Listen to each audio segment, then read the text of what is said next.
Assalamualaikum warahmatullahi wabarakatuh. Selamat datang kembali di PGMI-pedia.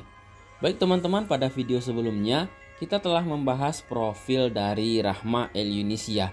Adalah salah satu tokoh perempuan Minangkabau yang mendapat gelar Syekhah dari Al-Azhar Mesir. Nah teman-teman, pada video kali ini kita akan membahas terkait profil salah satu tokoh dari Minangkabau juga, yakninya dari kaum laki-laki. Bagaimana profilnya? Mari kita bahas. Teman-teman pasti tahu film Tenggelamnya Kapal Van der Wijk yang dibintangi oleh Pevita Pierce dan Reza Rahadian. Nah, ternyata film ini diadopsi dari novel yang ditulis oleh Buya Hamka dan terbit pada tahun 1938. Buya Hamka bernama lengkap Abdul Malik Karim Abdullah. Nama Hamka itu sendiri merupakan singkatan dari Haji Abdul Malik Karim Abdullah. Sementara itu, Buya adalah gelar di Minangkabau yang diberikan kepada orang yang alim dalam ilmu agama.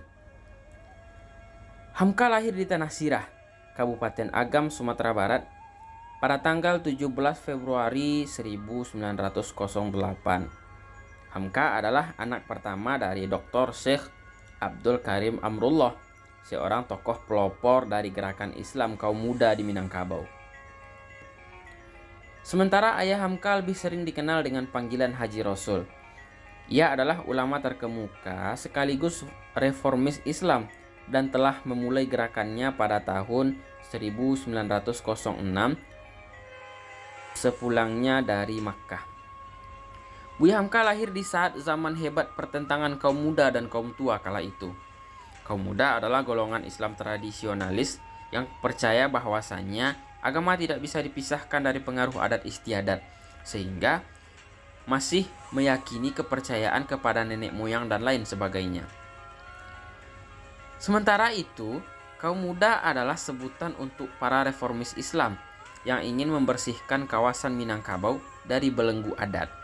Gerakan yang dibawa oleh kaum muda ini dianggap menjadi salah satu penyebab munculnya banyak tokoh intelektual dari wilayah Minang.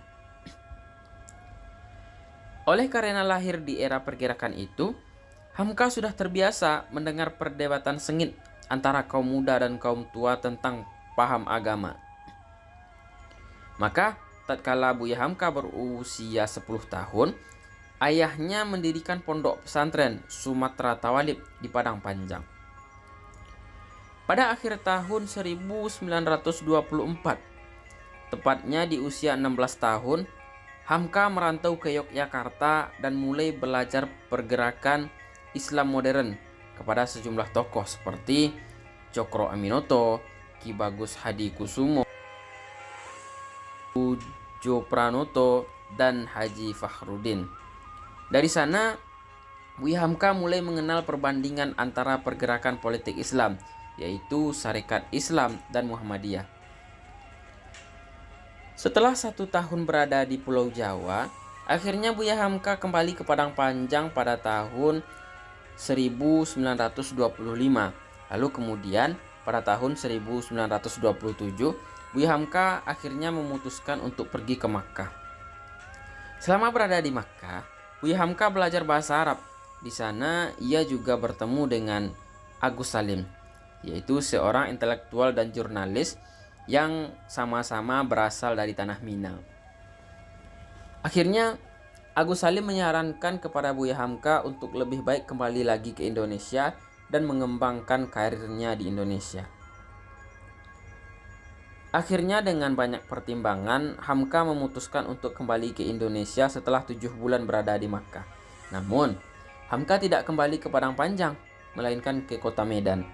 Hamka bekerja sebagai penulis di harian Pelita Andalas yang awalnya merupakan surat kabar Tionghoa Melayu. Ia menandai kiprah Hamka sebagai jurnalis dan penulis. Buya Hamka kemudian menikah dengan Siti Roham pada 5 April 1929. Kala itu Hamka berusia 21 tahun, sementara istrinya berusia 15 tahun. Dari hasil pernikahan itu, sebagaimana dicatat oleh Irfan Hamka dalam Ayah Kisah Buya Hamka, Hamka dan Siti Roham diberkahi 10 orang anak. Setelah menikah, Hamka lebih aktif dalam kepengurusan Muhammadiyah. Karena kegigihannya di Muhammadiyah ini, Hamka kemudian diangkat menjadi ketua Muhammadiyah cabang Padang Panjang. Hamka memang banyak menulis roman dan novel. Beberapa di antaranya adalah Si Sabariyah yang ditulis dalam bahasa Minangkabau. Lalu ada lagi karya dari Buya Hamka yang berjudul Laila Majnun, hingga salah satu yang paling terkenal adalah berjudul Di Bawah Lindungan Ka'bah.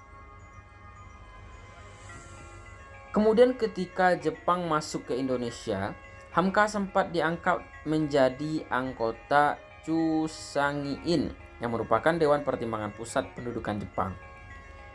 Ia menerima pengangkatannya itu karena percaya dengan janji Jepang yang akan memberikan kemerdekaan bagi Indonesia. Namun, sikap kompromistis dan kedudukannya dalam pemerintahan pendudukan menyebabkan Hamka terkucil, dikucilkan, dibenci, dan dipandang sinis oleh masyarakat.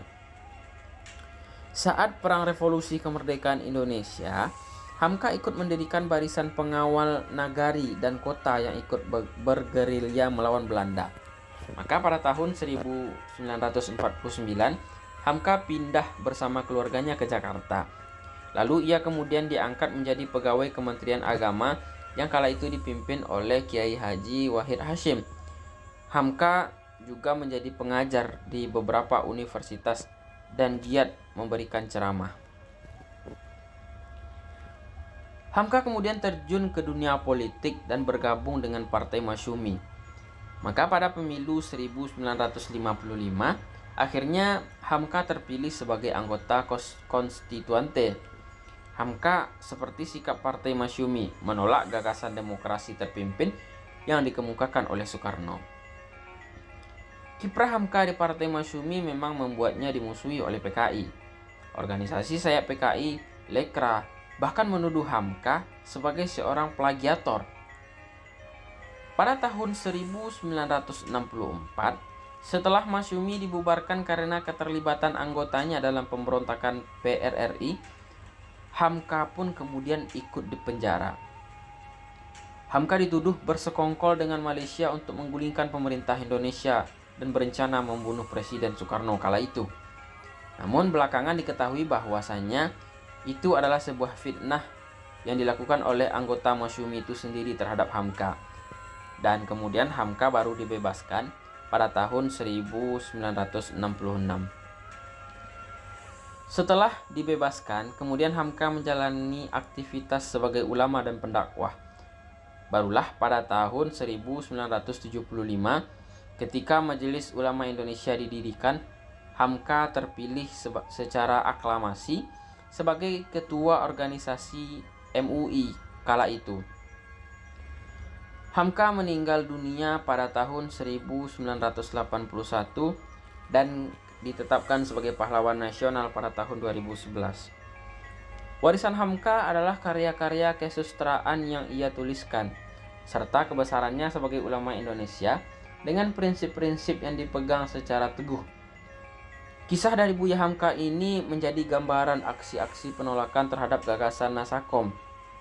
Sementara di Muhammadiyah sendiri, nama Buya Hamka diabadikan sebagai nama salah satu universitas milik Muhammadiyah, yakni Universitas Muhammadiyah Profesor Dr. Hamka atau UHAMKA. Demikianlah profil dari Buya Hamka.